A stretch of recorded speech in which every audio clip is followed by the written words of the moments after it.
Pingüino Multimedia, con el auspicio de Colegio Particular Novelius, lealtad, nobleza, sabiduría. Comercial Termo Austral, fábrica de ventanas. El Cotillón de Polvorita, el más entretenido cotillón para tus fiestas. Varmont, la seguridad y entrega a tiempo de su envío es nuestro compromiso. Presentan Barómetro, un programa líder de opiniones políticas, económicas y sociales, con la conducción del periodista Juan Ignacio Ortiz. Jueves a las 22 horas en Pingüino Televisión.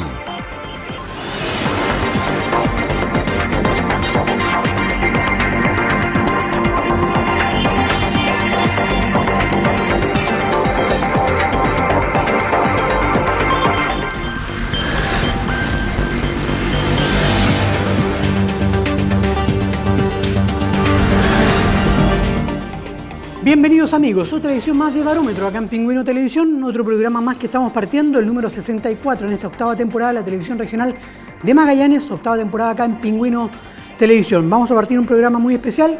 En nuestro primer bloque tenemos una gran invitada, la tenemos en contacto telefónico en estos momentos y también la vamos a poder compartir este primer bloque con ella.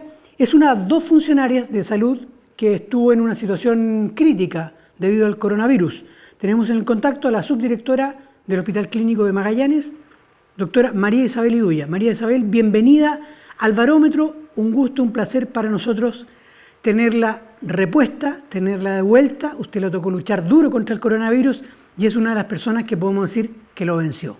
Bienvenida, María Isabel. Hola, muy buenas tardes.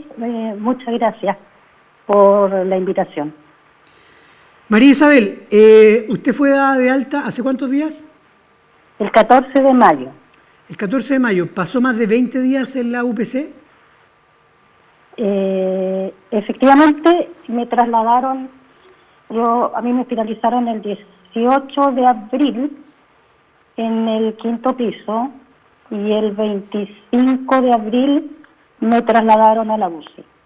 Es decir, tuvo una semana y a la semana siguiente es trasladada a la unidad de cuidado intensivo del Hospital Clínico de Magallanes.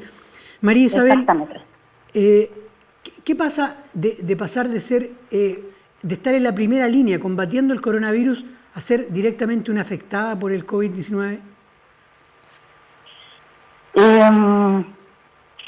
La verdad es que cuando estábamos preparando todo el hospital para atender pacientes con COVID, nunca me imaginé siquiera que iba a estar en condiciones de ser hospitalizada. Así que el verme ahí de paciente, yo soy residente también de la UCI del Hospital de las Fuerzas Armadas. Claro. Y el verme cuando desperté, porque en realidad hay todo un primer periodo que yo no tengo ningún recuerdo, es complejo. Es complicado pasar de ser médico tratante o gestor a ser paciente. Claro. Porque uno se da cuenta que en realidad somos súper vulnerables. Y que esto además puede afectar a cualquier persona. De esto no está libre nadie. Yo la primera impresión fue cuando mi marido se enfermó la primera semana. ¿Él se enfermó más o menos a fines de marzo? No, él se enfermó, él tiene una PCR positiva el 11 de abril. ¿Ya? Y partió con un cuadro febril. En realidad él nunca se había enfermado, así que ya era extraño que estuviera en cama con 38,5, 4 días seguidos. Claro. Pero a los 5 días él hizo un compromiso neurológico que fue muy preocupante y por el que fue trasladado por el SAMU al hospital. Inicialmente no estaba claro porque No era la presentación habitual de una dificultad respiratoria, pero después se confirmó que él hizo un compromiso neurológico por COVID, que ya era raro. Y eso fue la primera sacudida que tuvimos como familia, porque en realidad nosotros nunca nos habíamos puesto en la posición de que podíamos enfermar gravemente y requerir hospitalización, porque la mayoría de los pacientes tienen enfermedades que son más bien leves. Claro. No, es como una sacudida grande. Y usted ahí, María Isabel, pasa a hacer una cuarentena preventiva porque su marido era paciente de COVID-19. Exacto. Y el 15 de abril, como estaba en cuarentena y empecé con alguna sintomatología muy leve, un poco de tos, un poco de dolor de cabeza, dolor de garganta, pero nada más, el equipo de infectología me dice que me tengo que hacer la PCR, ¿Ya? que se hace el 15 de abril. Y el 15 de abril sale positiva. Y desde el 15 al 18 yo estuve bien en mi casa, tranquila, sin ningún problema. Y bruscamente el 18 partí con dificultad respiratoria. Y ahí, en ese momento, María Isabel, ¿se comprende la situación? Usted que trabaja en el sector salud quizás lo puede comprender mejor que nosotros, pero ¿se llega a entender la gravedad de que con esa dificultad respiratoria uno dice, soy paciente ya, ¿qué va a ocurrir conmigo? Bueno, por supuesto, o sea, cuando uno empieza a tener dificultad respiratoria, uno se da cuenta que la cosa no es para manejarla en la casa y que tiene que ir a un servicio de urgencia definido para pacientes COVID, que era lo que habíamos estructurado nosotros. Y en esos momentos, María Isabel, ¿su esposo aún permanecía en el hospital? Estaba hospitalizado. Claro. Llega algún momento que incluso están juntos en el hospital. Sí. Eso fue en realidad curioso, porque la verdad es que esto fue en el pic de los casos. Claro, que fue más o menos a mediados del mes de abril. Exacto. Y me tenían que hospitalizar. Mi marido había salido de la UCI y en realidad no había muchas habitaciones disponibles porque había muchos pacientes en sala. Y en realidad en el hospital, o sea, como en todos los hospitales, hay habitaciones con varones y habitaciones con mujeres. Pero yo les dije que no se preocuparan y que, porque si ocupaban otra habitación conmigo, iban a tener 2 habitaciones ocupadas y pensando que tenemos que utilizar bien las pocas habitaciones que quedaban en el 5º piso. Y les dije, ya, pero déjennos juntos, ¿cuál es el problema? Así que nos dejaron a los 2 juntos, porque los 2 estábamos confirmados con patología COVID, íbamos a estar en la sala para pacientes confirmados, no requiriendo UCI en el 5º piso. Y ahí mi marido se fue de alta un día jueves. De hecho, en algún momento usted, entre comillas, estaba haciendo cuarentena en su casa y casi esperando que le dieran el alta a su marido, pero ocurre Exacto. que en ese intertanto usted se va al hospital. Claro. De hecho, cuando él me vio llegar no entendía nada, porque habíamos hablado por teléfono y yo no le había, o sea, yo le había contado, pero le había contado que estaba bien, porque el cambio, y que es lo característico de esto, es que más o menos al 7º, 8º día cambia bruscamente la condición de las personas. ¿Ya? Y parten con las complicaciones asociadas a la neumonía por el virus. Ya. Y ahí, habitualmente no necesita UCI. Claro. María Isabel, pero, ¿y qué viene con los días posteriores cuando ya le dan el alta a su marido, en cambio usted se pasa a una condición más grave? La verdad es que yo tengo, el recuerdo que tengo es que el aumento del requerimiento de oxígeno fue progresivo ¿Ya? a lo largo de los días y que yo cada vez me sentía más cansada. Y ya del viernes para adelante no podía hablar bien y el sábado no me acuerdo, no tengo ningún recuerdo cuando llegué a la UCI, no me acuerdo. Y de ahí vienen los días de mayor gravedad, María Isabel, y los recuerdos ya son absolutamente vagos. ¿Qué le han comentado a usted de esa condición suya en esos días? No, la verdad es que la historia la hemos ido reconstruyendo entre lo que me contó la gente en la UCI y lo que me ha contado la familia, porque cuando yo recuperé la conciencia, me demoré en darme cuenta que había pasado tanto tiempo. Claro. Nunca tuve la percepción de haber estado tanto tiempo en la UCI. No, recién cuando llegué a la casa reconstruí claramente los tiempos, porque no, yo tengo imágenes muy vagas, o sea, no imágenes, sino que Recuerdos. recuerdos que en realidad son entre recuerdos, pesadillas, efectos de los sedantes, de los medicamentos, y en algún momento de haber estado muy asustada. Y no hay ninguna percepción de lo que está pasando, del día de la noche, de las horas del día, de en qué fecha estamos. ¿Y cómo, Nada.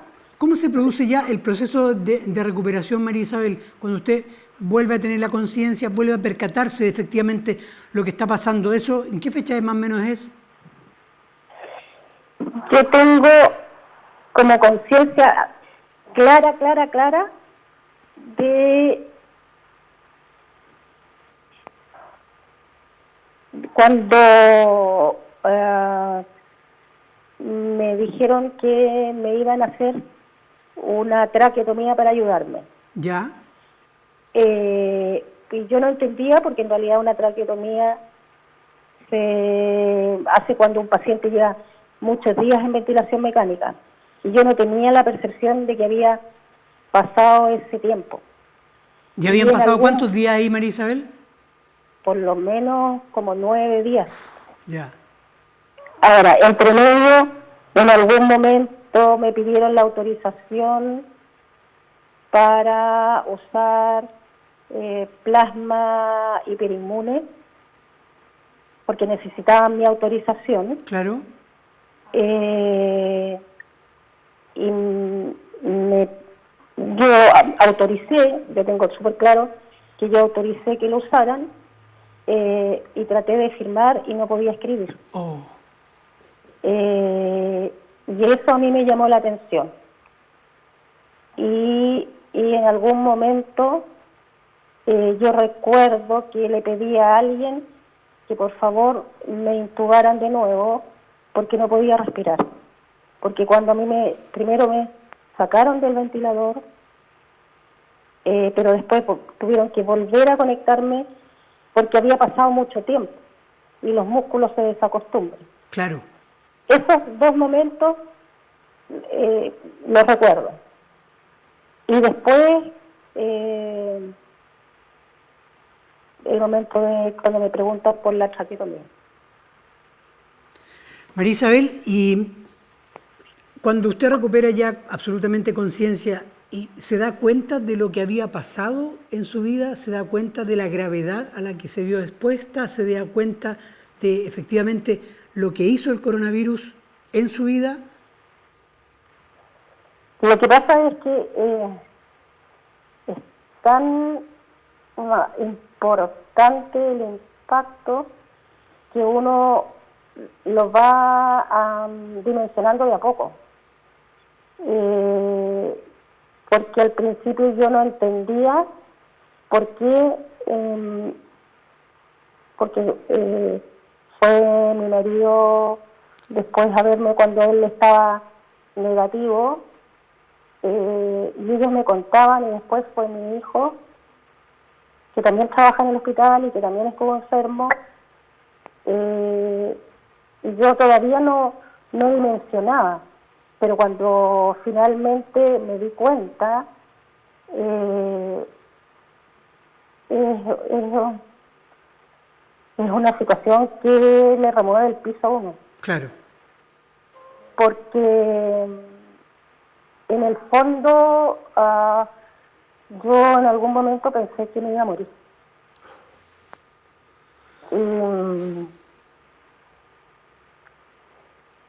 Y eso fue duro, fue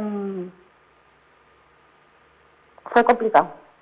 María Isabel, y afuera había una gran preocupación, no solo del personal médico de todo el hospital, sino que de la comunidad magallánica.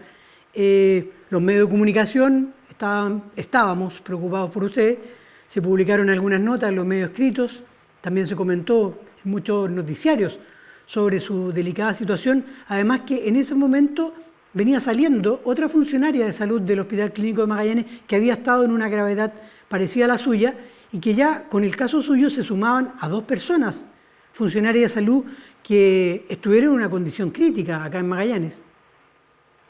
Sí, de hecho yo de la funcionaria estuve pendiente y cuando yo estuve en sala yo sabía que ella estaba en la habitación del lado de la mía y que estaba todavía con aislamiento porque tenía su traqueotomía. Y yo pensaba, qué terrible, porque cuando a uno le hablan de una traqueotomía implica, tiene una connotación de edad mayor. Claro. Y de hecho, habíamos estado hablando con los otorrinos, que estaba antes de que yo me enfermara, que iban a requerir más equipo, porque los pacientes iban a necesitar traqueotomía, y yo nunca jamás visualicé que esa podría haber sido una opción para mí. Nunca. María Isabel. Entonces, ahí uno se da cuenta que en realidad uno da por hecho cosas que por obvias que no lo son. Claro. ¿Y supo usted después con posterioridad el cariño de la gente, la preocupación que había sobre su persona? La verdad es que mi marido y mi hijo me leían, ellos recibían mensajes, llamados. La verdad es que a mí me impresionó. De verdad nunca imaginé tantas muestras de cariño de tanta gente. Bueno, eso habla del cariño que hay hacia usted de parte de la comunidad magallánica. Sí, pero igual darse el tiempo y tomarse la molestia, yo lo agradezco enormemente porque en realidad emociona. María Isabel, ¿puede cambiar la vida post-coronavirus para una persona? Yo creo que no tiene que hacer cambio. Porque si uno aprendió con esto, no sé qué otro tipo de mensaje tiene que recibir. ¿Cuál es la lección mayor que le deja el coronavirus hoy día? O sea, yo creo que a título general, yo creo que esta pandemia nos hace pensar en la fragilidad que tenemos como seres humanos. Porque primero uno lo miraba lejano, que era en China, después que en Europa, y cuando llegó acá uno empezó a prepararse para atender los posibles pacientes, pero sin imaginar que le va a afectar al entorno cercano. Cuando uno transmite estadísticas de la enfermedad, uno transmite números. Claro. Pero lo impresionante es ser uno parte de la estadística y ver lo que afecta al entorno familiar. Mi hijo menor vive en Santiago y él estaba solo allá. Él vivió esto solo y cuando a mí me trasladaron a la casa, él logró venirse de vuelta a Punta Arenas.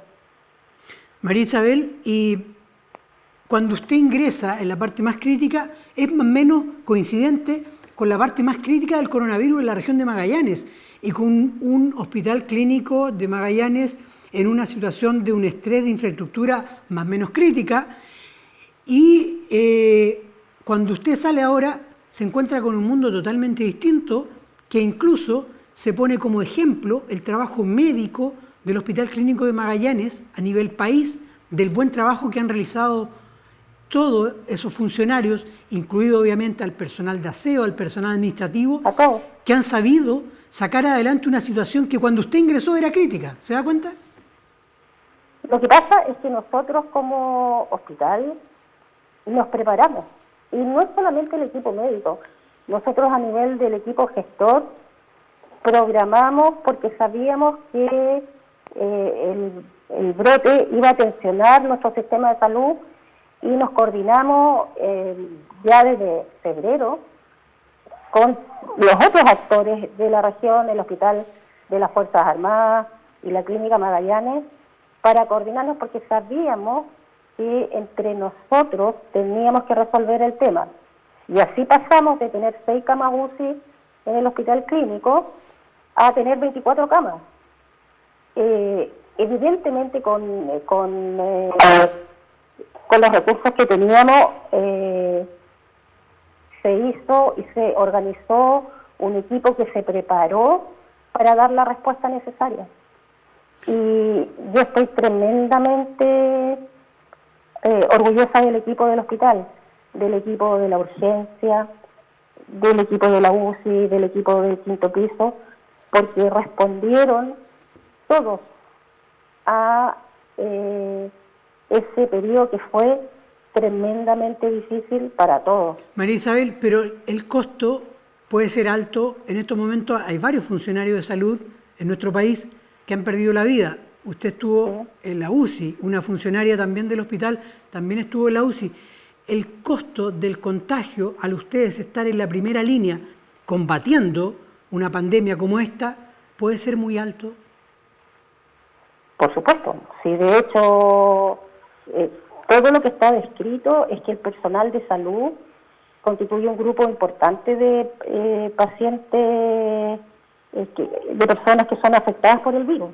Y dentro de eso hay un grupo importante de funcionarios que hacen enfermedad grave, y en Chile falleció hace un par de días un médico, un gastroenterólogo, después de estar un mes hospitalizado en la UCI.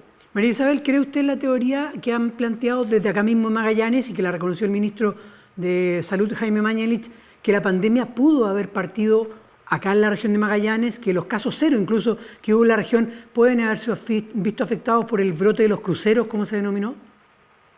O sea, nosotros sabíamos acá por el equipo que nosotros ya teníamos virus circulando mucho antes que en el resto del país. Por eso que nosotros planteamos que debíamos iniciar una cuarentena en forma precoz. Claro, la cuarentena tendría que haber sido un par de semanas antes, María Isabel, en Punta Arenas. Yo creo que sí. Yo creo que no se dimensionó el impacto que se produjo con la llegada de los cruceros. Y al no existir ninguna vacuna, María Isabel, ¿el mejor comportamiento para combatir el coronavirus es la cuarentena? Lo que pasa es que la cuarentena lo que ayuda es a hacer que los casos se presenten en un tiempo mayor, lo que nosotros le llamamos aplanar la curva, porque ningún sistema sanitario es capaz de responder a una gran cantidad de casos en forma simultánea que requieran ventilación mecánica.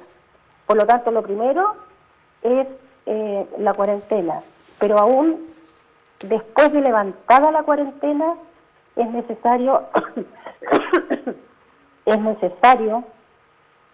mantener el distanciamiento social, evitar las reuniones familiares, evitar las aglomeraciones o el concurrir a cualquier actividad de grupo. O sea, mientras no haya vacuna hay que mantener todas las medidas de precaución. porque puede aparecer otro brote. Claro. ¿Y qué le diría usted para finalizar, María Isabel, a aquellos magallánicos que quebrantan el toque de queda, por ejemplo, en las noches, a aquellos magallánicos que no le han tomado la conciencia? ¿Qué le diría usted que llegó a perder la conciencia y estuvo en la UCI por 20 días en el hospital clínico? O sea, yo le diría a todas las personas que primero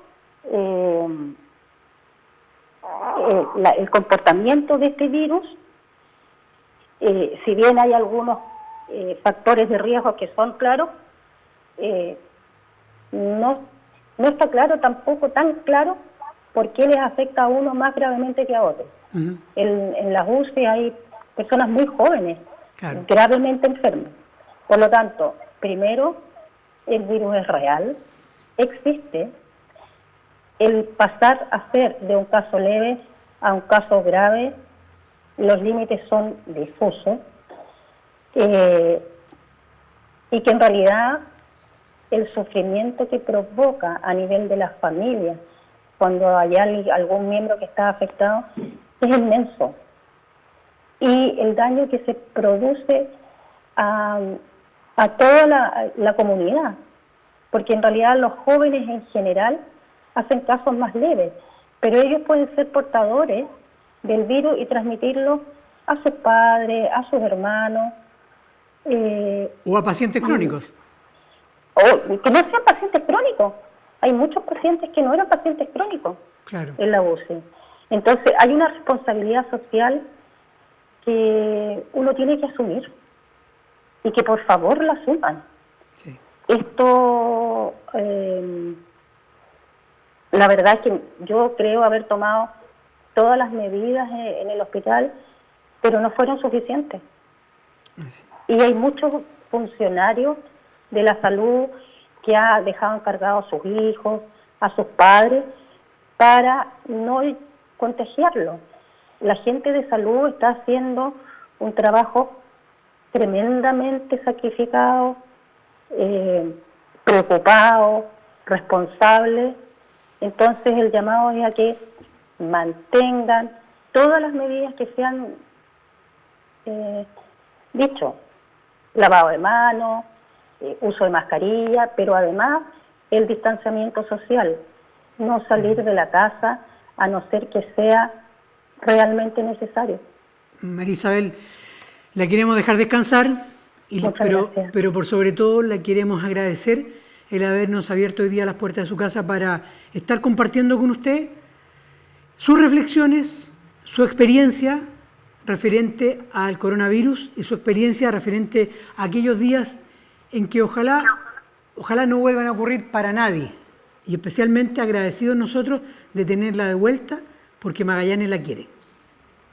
Muchísimas gracias, y de verdad agradecer a todos, porque en realidad el apoyo de mucha gente da más fuerza todavía.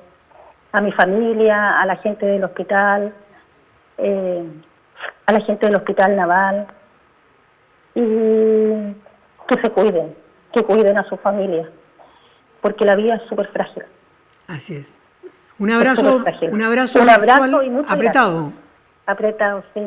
Muchas gracias. Que se recupere. Adiós. María Isabel, y que disfrute de su bella familia. Muchas gracias. Muchas gracias a usted. Igualmente, adiós. Ahí terminamos el primer bloque del Barómetro con María Isabel Iduya, subdirectora del Hospital Clínico de Magallanes, quien fue paciente de UPC, paciente de la unidad de paciente crítico. Ella no lo pasó bien con el coronavirus, por eso cuídese. Breve alto y volvemos al segundo bloque de Barómetro. Pingüino Multimedia, con el auspicio de Colegio Particular Novelius, lealtad, nobleza, sabiduría. Comercial Termo Austral, fábrica de ventanas. El Cotillón de Polvorita, el más entretenido cotillón para tus fiestas. Varmont, la seguridad y entrega a tiempo de su envío es nuestro compromiso. Pingüino Multimedia, con el auspicio de Colegio Particular Novelius, lealtad, nobleza, sabiduría. Comercial Termo Austral, fábrica de ventanas. El Cotillón de Polvorita, el más entretenido cotillón para tus fiestas. Barmont, la seguridad y entrega a tiempo de su envío es nuestro compromiso.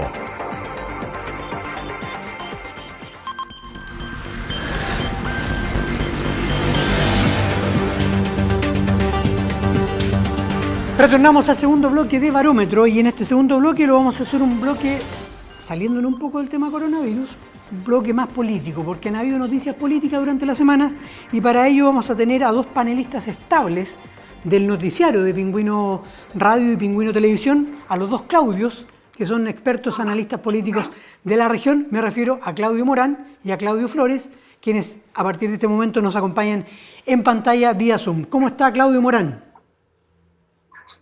Hola Ignacio, ¿qué tal? Buenas tardes. ¿Cómo está Claudio Flores? Muy bien, Ignacio, gracias por la invitación. Buenas tardes a usted y a todos los habitantes de la región de Magallanes. Muchas gracias por tenerlos a ambos ahí vía Zoom conversando con nosotros acá en el Barómetro. Y parto porque el tema en común que nos reúne a esta hora es para analizar la votación ocurrida el pasado día martes sobre el límite a la reelección. Pero partiendo en este análisis y en esta conversación que vamos a tener los tres a partir de este momento, vamos a partir con el abogado Claudio Morán, que me interesa que él nos explique una publicación que sale hace pocas horas en el vespertino Diario La Segunda de Santiago, que dice textual: vuelco en caso límite a la reelección. Legisladores veteranos no podrían repostularse. ¿Por qué? Porque el texto aprobado el día martes por el Senado no fijó excepciones, por lo que afectaría a actuales parlamentarios. ¿Qué opinión tiene como abogado usted, Claudio Morán? A ver, como abogado puedo tener una opinión pero en lo político creo que es más amplia. En lo jurídico puede que así sea, yo estaría de acuerdo, pero podría ser una opinión muy subjetiva porque yo sí soy partidario absolutamente de un recambio completo de la clase política de este país. Por tanto, claro, aplaudiría que la norma contemple que no pueden ir a la reelección los que ya cumplen por tener por lo menos 2 periodos y con mayor razón los que ya llevan 30 años en el Congreso.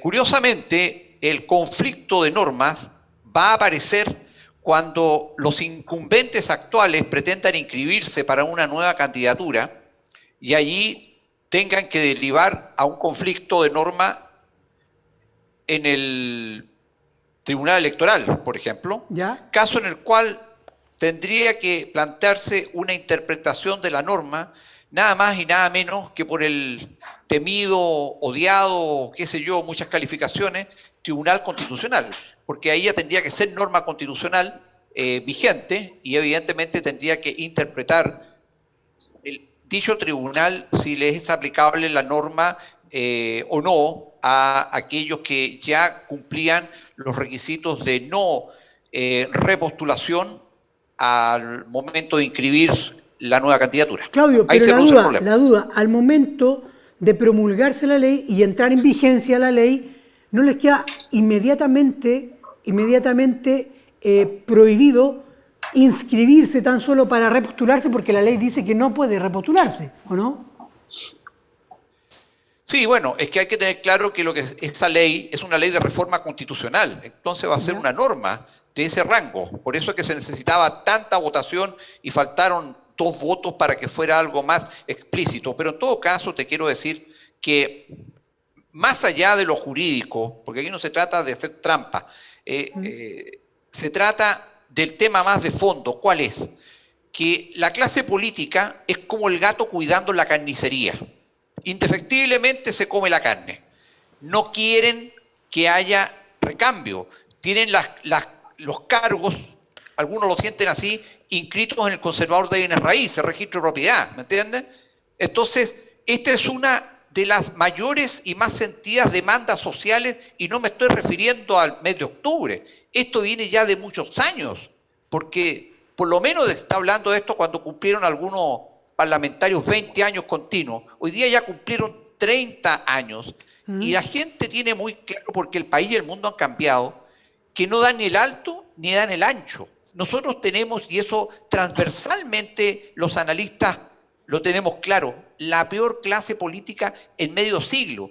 Los parlamentarios en promedio son muy pencas, son gente muy poco ilustrada, son viejos mañosos, porque esto estamos hablando de 30, son todos viejos, aquí no me vengan a hablar de jóvenes, son todos viejos, y en consecuencia no están a la altura del siglo XXI, no tienen nada que hacer. Y lo que es peor, han desarrollado los vicios de la política, el clientelismo, la corrupción y el oligarquismo. Son oligarquías enquistadas en el Congreso. Por eso es que, independientemente de si la norma lo permite o lo impide o no, yo espero que los electores en una próxima elecciones les cierren las puertas definitivamente. Es decir, esto ahora ya depende de la gente. Y con mayor razón, si la norma se interpretara o quedara en definitiva en favor de estos apernados en el Congreso que quieren seguir apernados, los castigue severamente. Y esto lo digo más allá de tendencias políticas, de izquierda o derecha o de centro, lo que sea. No, transversalmente se les dio un portazo en las narices. Claudio el país Flores necesita una renovación. Sí. Claudio Flores, ¿sabía usted esta publicación del diario La Segunda de hoy día, jueves 28 de mayo? Sí, mira, la revisé hace muy poco en redes sociales, en un grupo que tenemos, y me pareció que esa es una demostración de lo que Claudio Morán señala respecto de los parlamentarios y su capacidad o su preparación intelectual para llegar a un punto tan importante como ser legislador en este país.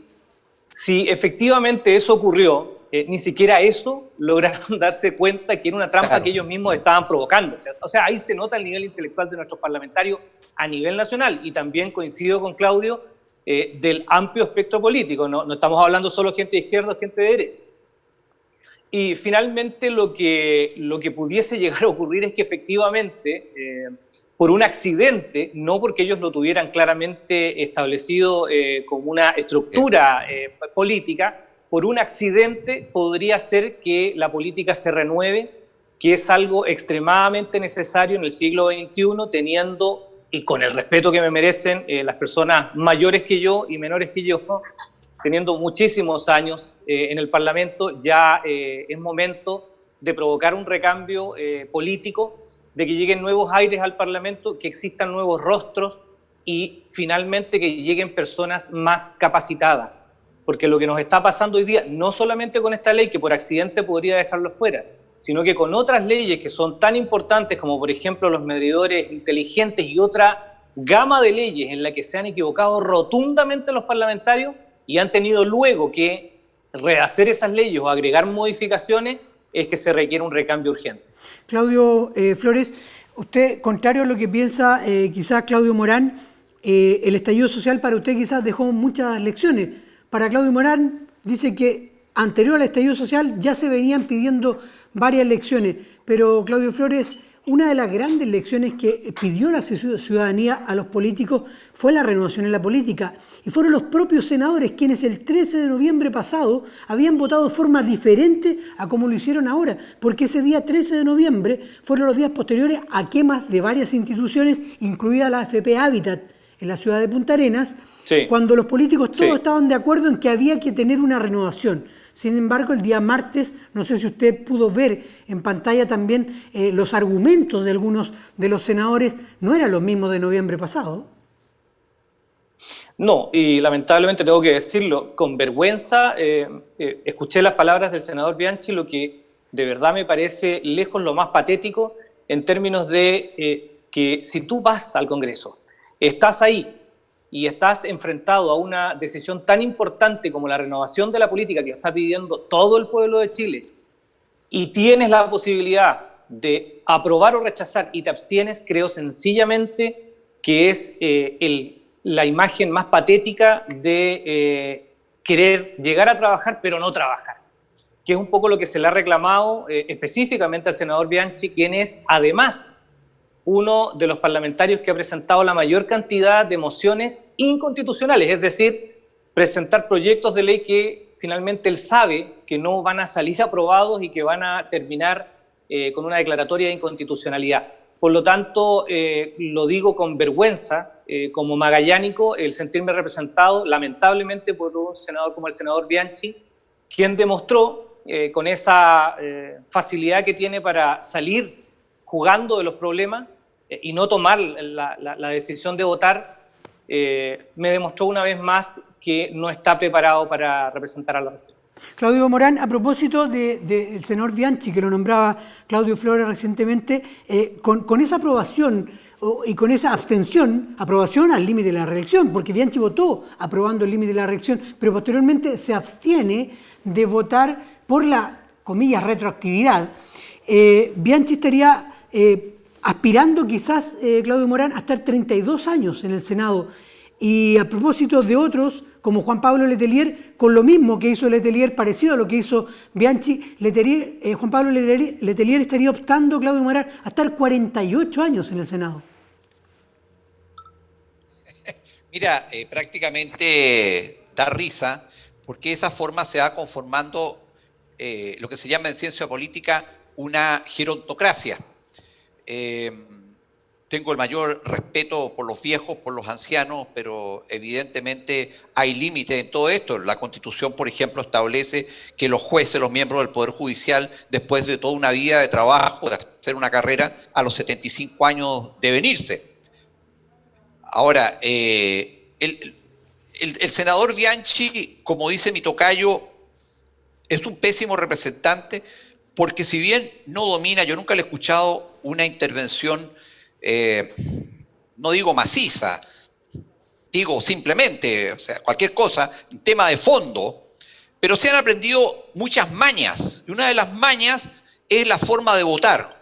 Como él sabe que se necesita tal número de votos para aprobar o no esta clase de reforma, él se lava las manos al estilo Poncio Pilato y se abstiene, porque, y otros varios se abstienen también, porque de esa forma saben que en la práctica se produce exactamente el mismo efecto y se lava las manos y no, yo no voté en contra de la retroactividad, pero ya que el pueblo me lo pide, mis votantes me lo piden, yo estoy aquí nuevamente para servirlo, etcétera, etcétera. Pero la verdad de las cosas es que dejémonos de broma. El mundo ha cambiado. Mira, solamente piensa en esto.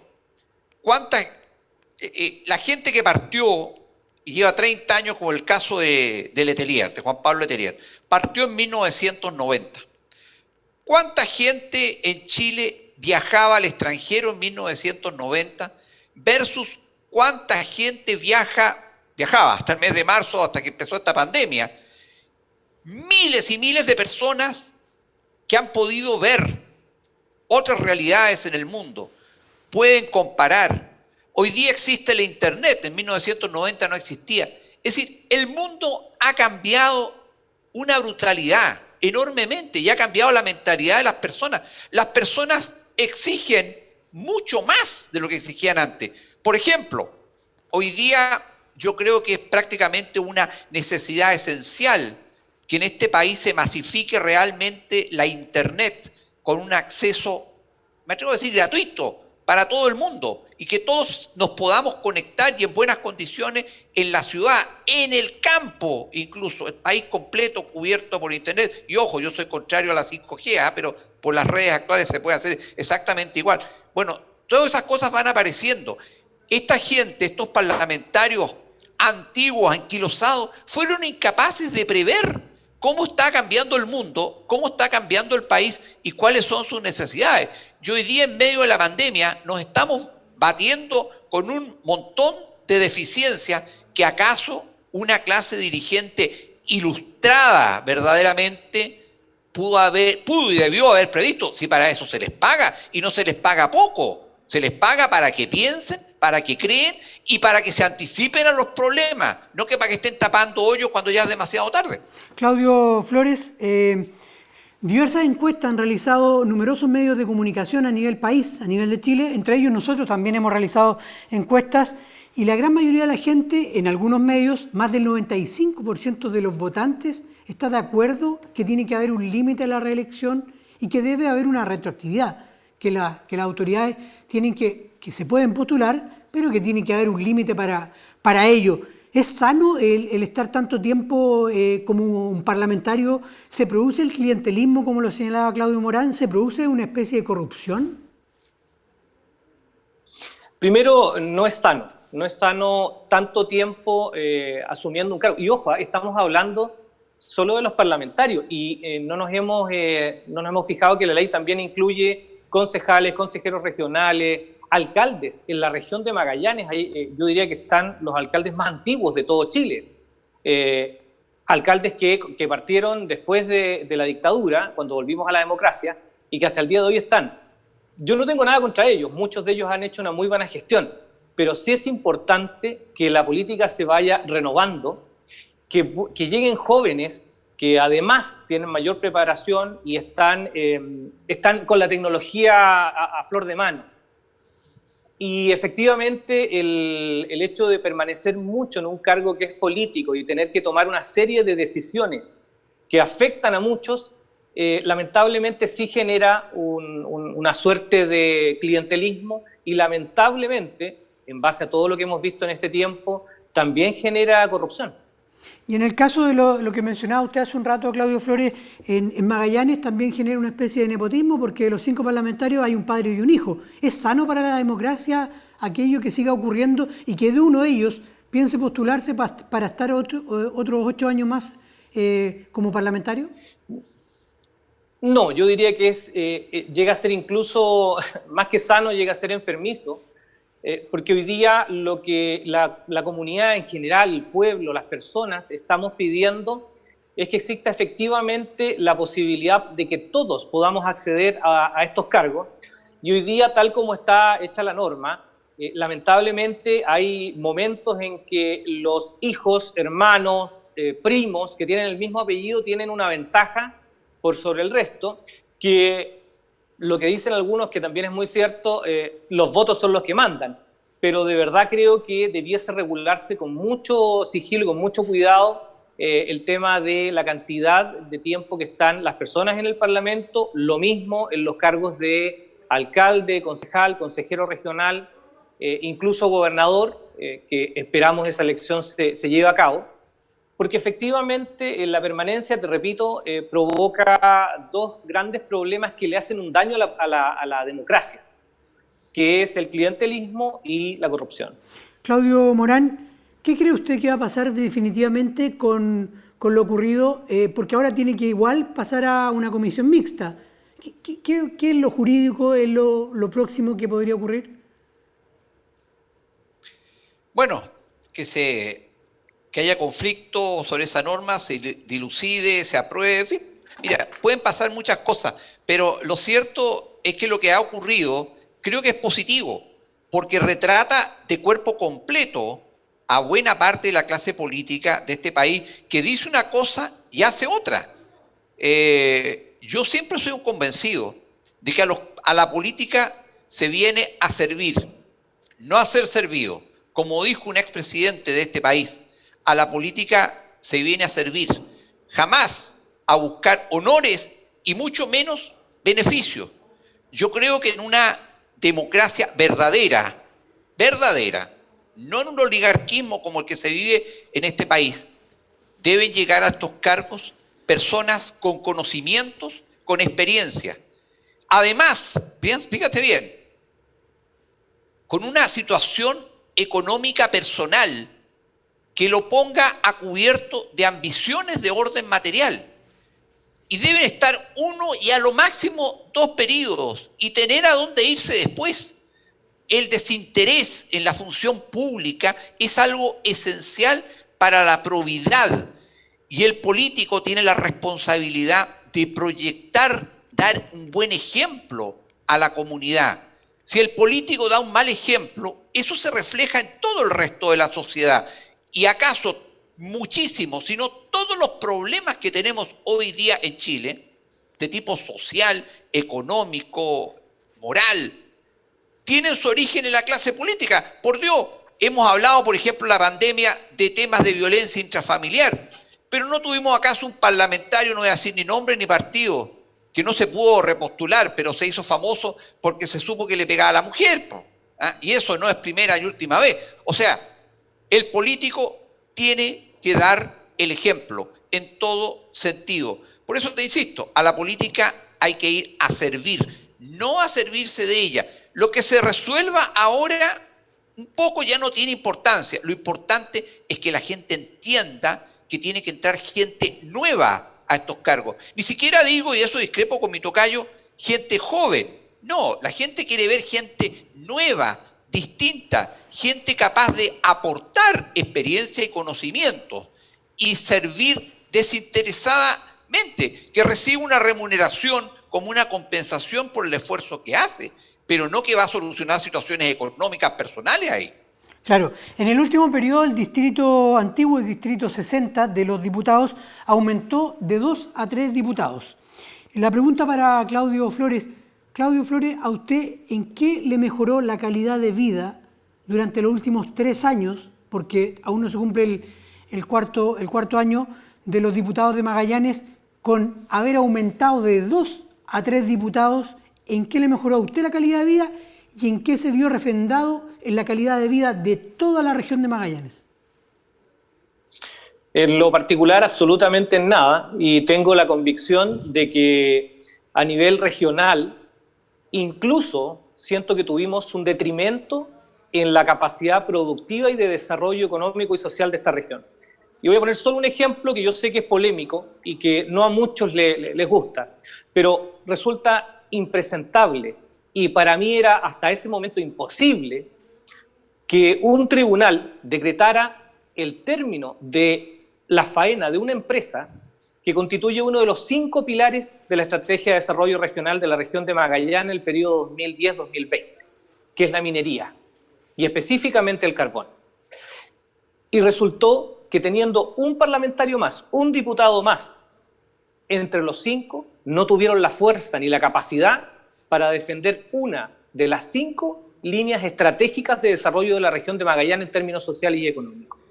Lo que significó que más de 1.000 personas tuvieran que dejar sus puestos de trabajo y esas personas que están altamente capacitadas en el tema minero hoy día están desarrollando funciones en otras regiones, es decir, agregándole valor a otras regiones. Y ese capital humano altamente capacitado hoy día ya no produce riqueza en Magallanes. El resultado es que después de una mala decisión del exintendente Flies en su momento de dar vuelta a su voto, ni siquiera con esa dificultad que tuvimos como región, los 5 parlamentarios tuvieron la nobleza de unirse para defender, repito, una de las 5 líneas estratégicas de desarrollo de la región, que si lo sopesamos en términos de aporte al erario regional, yo diría que está entre la salmonicultura, la minería y el turismo, son hoy día las más grandes. Entonces, de verdad, creo que la región no ganó absolutamente nada con un parlamentario más, y es por eso que ya hay voces muy fuertes que hablan de reducir la cantidad de parlamentarios, y en mi opinión, y esta es una opinión que quiero exponerles también a ustedes, la decisión de llegar a un sistema unicameral pequeño con una representación mínima por región que dé la posibilidad de que el dinamismo sea sinónimo de trabajo para los parlamentarios. Hoy día esto de las comisiones mixtas dan vuelta, llevamos leyes que llevan 7 años en el Congreso y que no han logrado salir a la luz precisamente por la burocracia de estas 2 cámaras. Claudio Flores, ¿cuándo lo tenemos en noticias comentando en Pingüino Televisión? Cuando ustedes quieran. Yo siempre estoy disponible. Por eso, de un tiempo a esta parte, bueno, como estuve complicado, estuve contagiado con el COVID. Claro. Tuve unos días difíciles, pero ya estoy recuperado y a su disposición. Claudio Morán, ¿cuándo le toca a usted? Sí, no tuve tantos problemas, así que la pasé bien. No fue tan grave. Tienes que donar plasma, entonces. Sí, en eso estoy. Claudio Morán, ¿cuándo le toca a usted el comentario en televisión? Si Dios quiere, el martes, ¿no? Así es. Sí.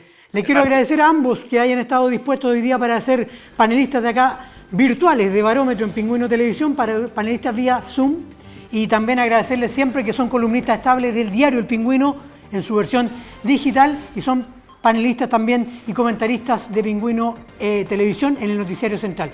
Muchas gracias, un abrazo apretado para ambos, cuídense, inclusive usted, Claudio Flores, que tuvo el COVID ahí, pero tiene que cuidarse. Sí, hay que cuidarse, exactamente. Sí. Así que Claudio Morán, siga el ejemplo ahí de Claudio Flores, cuídese mucho porque usted es un gran aporte también para esta vida cueva encerrado. Encerrado. Nos vemos, nos encontramos, chau. Así es. Que estén bien, chau. Chau ustedes también. Muchas gracias. Otra edición más de Pingüino Televisión con su programa El Barómetro. Chao.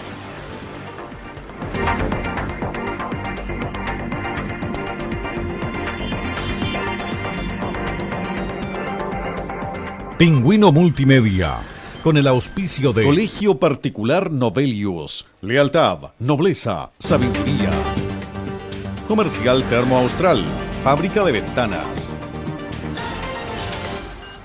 El Cotillón de Polvorita, el más entretenido cotillón para tus fiestas. Varmont, la seguridad y entrega a tiempo de su envío es nuestro compromiso. Presentaron Barómetro, un programa líder de opiniones políticas, económicas y sociales, jueves a las 22 horas en Pingüino Televisión. Barómetro, un programa de Pingüino Multimedia.